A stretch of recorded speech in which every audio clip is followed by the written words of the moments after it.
David Dobrik and his team are getting called out for trying to quiet some backlash they've received in the past. A TikTok user, Be Better Company, has been breaking down the downfalls of certain celebrities and influencers, reviewing their brands, and talking about their overall public image. And when it came to David Dobrik, there was obviously a lot to cover as David has had quite the online career. As we know, he was once this beloved online star, and now people only really remember him for the things that he's been called out for. And with the way that Jeff Wittek has recently talked about David online, it's only refreshed the situation in everyone's minds. I mean, Jeff has come out to talk about how David has been dragging out their lawsuit following his accident and exposed how Natalie allegedly lied on the police report that day, trying to say Jeff was the one driving the excavator. Natalie forged my accident report saying that I was driving the crane. Do you know that?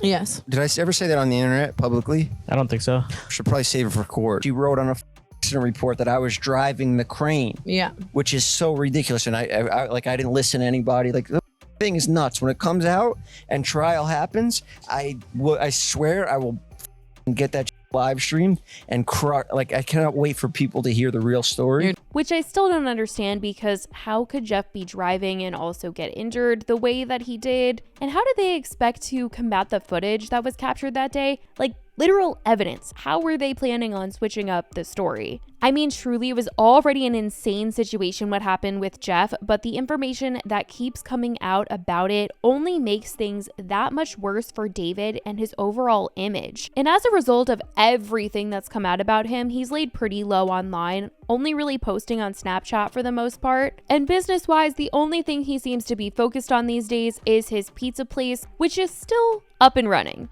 But there was some tea that came out this past week about the plans that him and his team have for Doughbriks and how they allegedly try to silence a critic by asking them to be part of their team. Which, with the way that Jeff has talked about David and friends wanting him to lay low about the details of the accident and allegedly having Jeff edit his documentary a certain way as to not make David look so bad, can we really be surprised that David and his team pulled a similar situation of damage control when it came to criticizing his Doughbriks pizza company? But this person was not standing for it, I'll say that. We're talking about the TikTok user who runs the account Be Better Company. I've talked about him before as he's called out Kourtney Kardashian for her Lemmy Gummy supplements and how he's also criticized the D'Amelio family. His account talks about the downfall of celebs and influencers, and David was a topic that he covered not too long ago. He highlighted his company Doughbriks specifically and wanted to talk about why he felt that his marketing efforts have been unsuccessful.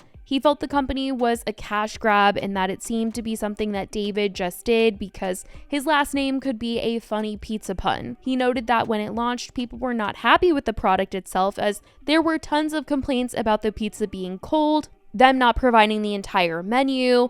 It honestly just seemed like they opened way too early, they hadn't had everything figured out yet, and they got a lot of criticism at the time. And in this TikTok, he was discussing how if David was going to be entering a space where there isn't really a demand for more pizza shops, he should have strived to offer something new or of higher quality, especially at the prices that he was asking for. We're talking about $5, $6, almost $7 a slice. He later talks about the Jeff accident and how David and his team handled the situation and how it's really led to David's downfall and how that's affected this pizza brand. So the Doughbriks brand really didn't extend away from David himself. This is one of those examples of a personal brand where there is no separation between the two.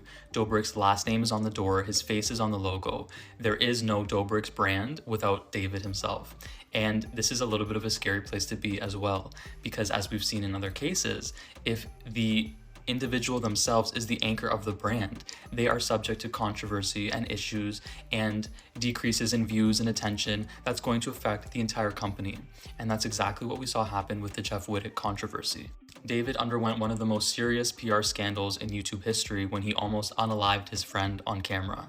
And I think that his public relations team severely underestimated the seriousness of this and the long-term implications that this would have for his brand. He later goes on to talk about his personal thoughts on what might happen to Doughbriks in the future and David's ability to market and how he's successfully done it in the past. I cannot say for sure if this pizza shop will go out of business in the near future, because at the end of the day, David is still a multimillionaire. And if he wants to prop up that business as a vanity project to himself, despite experiencing continuous loss year over year, he's allowed to do that. But that business in itself is not a real business because it is not a self-sustaining entity that can generate revenue that exceeds its expenses. And I think what makes this case even more interesting is I don't think David's stupid. I think he has a very intelligent marketing mind, because he was able to manufacture this false idea of this perfect friend group that was having fun every second of the day, of these people that loved each other and supported each other. And then when these scandals start to happen with Dom and with Jeff, that mirage of authenticity starts to slip and people start to realize this isn't a real friend group and they don't support each other, they're suing each other.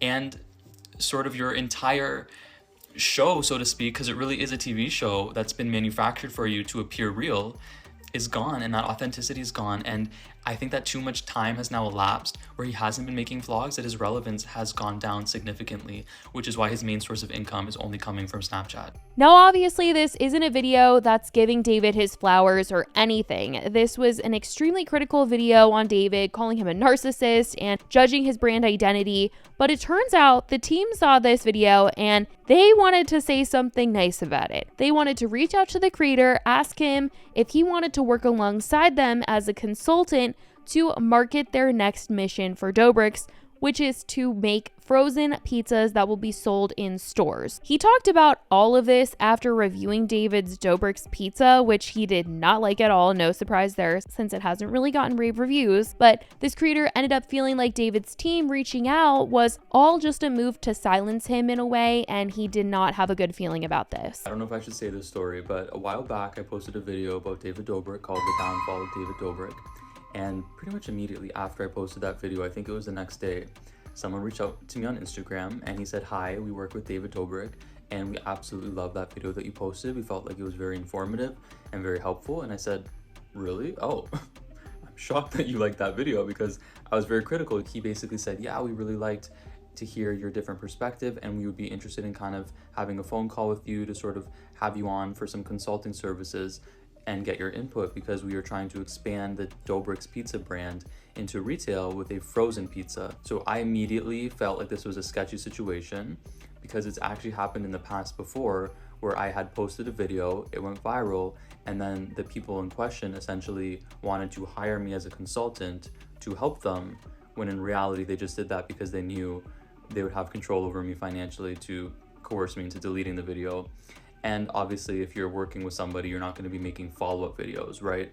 So to them, it's sort of like, I mean, to me, I should say, I perceived it as a bribe.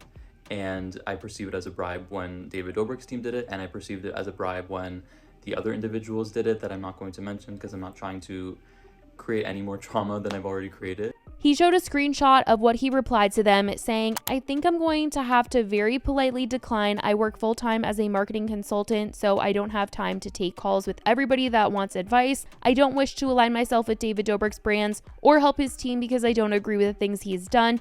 And I also don't think an entry in the frozen food industry will be successful regardless." Now, David hasn't launched this product yet, so who knows when or if this will still be a business venture that he embarks on, but something he has been trying to do to get sales going is collab with influencers, giving them their own pizzas for a limited time. He's done this with Natalie, giving her her own pizza, and now it's happened with Harry Jowsey and now Jojo Siwa. It doesn't seem to be hitting the way that it has for other brands when they collab with influencers and celebs though, as most of the time if there is a new foodie product in collaboration with someone, a lot of people will run to TikTok and post a review trying it out. This happens a lot when the grocery store Erewhon collabs with somebody on a smoothie. There's a lot of people that will run to go test it out, but I literally have not seen a single piece of content of people going to Doughbriks to try these collaboration pizzas. Nobody's running in there talking about trying Harry Jowsey's pizza at Doughbriks, trying Jojo Siwa's pizza at Doughbriks. Like, I have not been seeing this. Maybe there's a few videos out there, but it is not trending, that's for sure. There's literally like no buzz around this place at all. I think it's really something that could have been big in his prime YouTube days, especially if he had made Doughbriks like one of the places that he would always vlog at. I feel like people would want to visit because